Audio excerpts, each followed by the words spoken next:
I want to go back on national defense. If we don't protect ourselves, if we don't protect our oceans, we're going to lose this country. The Constitution says we must. That is the biggest role of government, to protect our borders and to protect our oceans around us and to protect our commerce internationally. We need that. I served. I understand that we need it. Isn't it amazing that even today, with all the turmoil, we have enough men and women that volunteer to serve this great country? We are blessed that these kids volunteer. I'm lucky, I'll say proudly, I've got a son who also went to the Naval Academy. And we just christened his son, TJ the Third. Poor kid. He doesn't know what he's up for.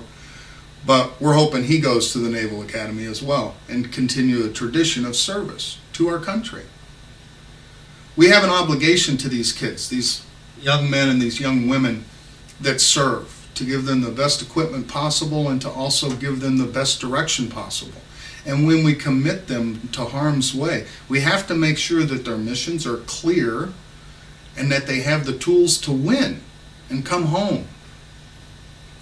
We need to look at how we manage these people. They're precious. It's our future. You know, when I was young, they used to talk about how I was part of the future. I never really thought of myself in terms of being part of the future. But these kids are our future. We owe them a great debt of respect, and we need to thank them all the time. And we also need to make sure that we take care of them. Again, we have to give them good rules of engagement, not politically correct rules of engagement, please. I'll give you a little anecdote, and I live by it. I am not politically correct. I never have been. I never will be politically correct. I look at PC. Everybody says PC. It's very important. But I reverse it. And PC becomes CP, or Communist Party. Please, ladies and gentlemen, the Communist Party ruled for over 50 years because they took away our right to speak. That's what they did. Not our right.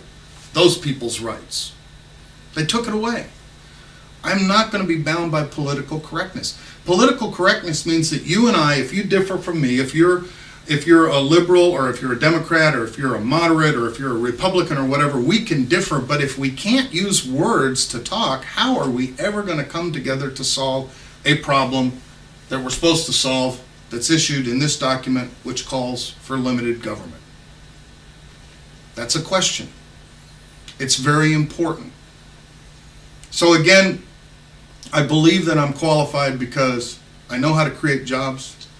I understand the environment. We're part of this earth. I understand good energy and other forms of energy. Some not ready for prime time, but we have the ingenuity to make different forms of energy sustainable and ready. And I understand the need for a strong national defense. It's very important. I've talked now for about 25 minutes, 26 minutes. Basically, I'm asking for your vote. This country renews itself every 2 years.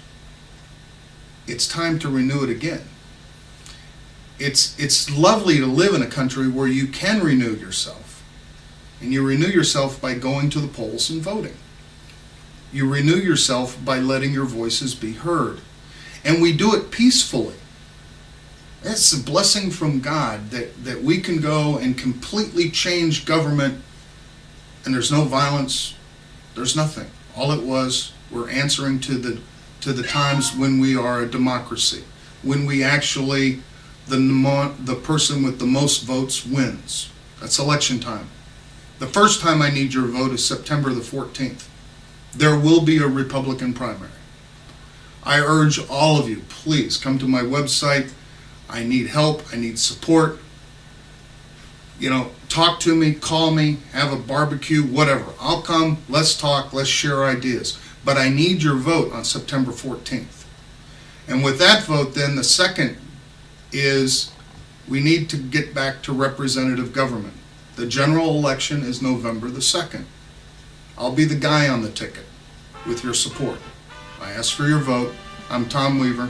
Thank you for spending time with me.